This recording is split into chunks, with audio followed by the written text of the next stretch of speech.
il y a beaucoup de femmes qui cherchent les solutions, entre guillemets, naturelles.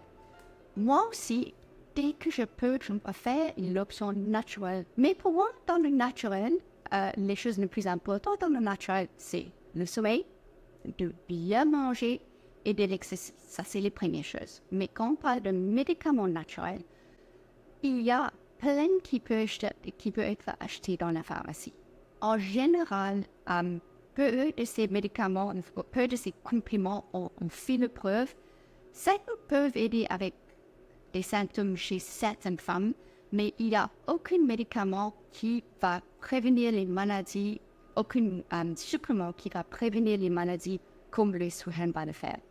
C'est aussi important de penser qu'il n'y a aucune autre carence en hormones qu'on essaie de remplacer naturellement.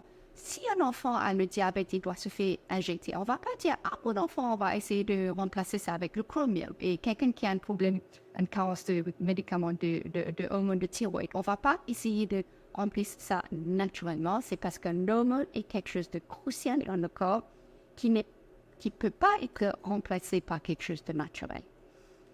Et c'est aussi un autre point qui est très important, c'est autour de la période de ménopause, avec tous les changements qui arrivent dans les corps de femmes, les femmes se trouvent tellement avec les symptômes différents qu'il va y avoir le cardiologue pour les palpitations, ils vont voir le psychiatre pour les angoisses, ils vont aller voir un médecin de sport pour les douleurs musculaires et un rhumatologue pour les douleurs musculaires, pour les douleurs dans les articulations. Et les femmes ont beaucoup de polypharmacie, ça veut dire beaucoup de médicaments à ce moment parce qu'au lieu de traiter le problème de base qui est le carence en estrogène, on a tendance à dire un anti-inflammatoire pour le frozen shoulder, un bêta-bloqueur pour le palpitation, un antidépresseur pour l'angoisse.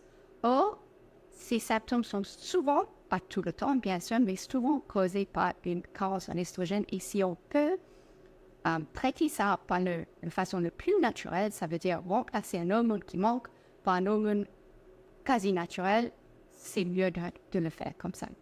Quelles sont les options de traitement disponibles pour les femmes amoureuses? Malheureusement, pas énormément. Le premier dont je vais parler, c'est la crème vaginale de estrogène qui est sous le nom de Premara ou de Ovestin. À part le saignement par vagin, il n'y a aucune contre-indication à l'utilisation de ça pour les symptômes comme sécheresse vaginale. Ça peut être utilisé par toutes les femmes. Ce n'est pas absorbé systémiquement, ça arrive que dans le vagin pour donner un petit peu plus de humidification et d'épaisseur à le vagin qui est importante. Ça, c'est la première option. La deuxième option, on a une comprimée, plusieurs comprimés qui vont prendre oralement. On a occasionnellement les patchs qui sont disponibles, mais malheureusement, parce que ce n'est pas trop pris au sérieux, les patchs sont disponibles de temps à autre et ils sont extrêmement chers, mais je lutte pour changer ça.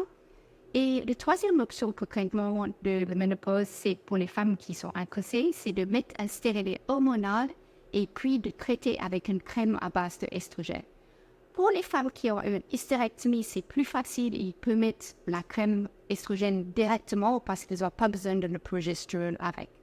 Donc, il faut parler avec votre médecin pour trouver quelle est l'option qui vous convient le mieux au niveau de disponibilité, au niveau de prise, au niveau de accessibilité, comment vous vous sentez avec ça et qu'est-ce que vous préférez.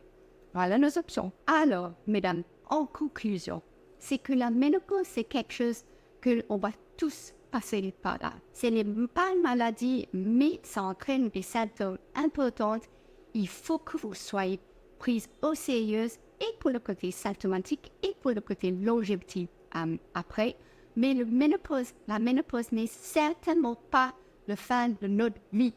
On a beaucoup à profiter avec et si on se traite avec les médicaments appropriés et si on mange bien et on fait l'exercice et on garde notre optimisme, on a plein de vies remplies de joie, de bonheur et d'exploration et de découverte qui nous restent.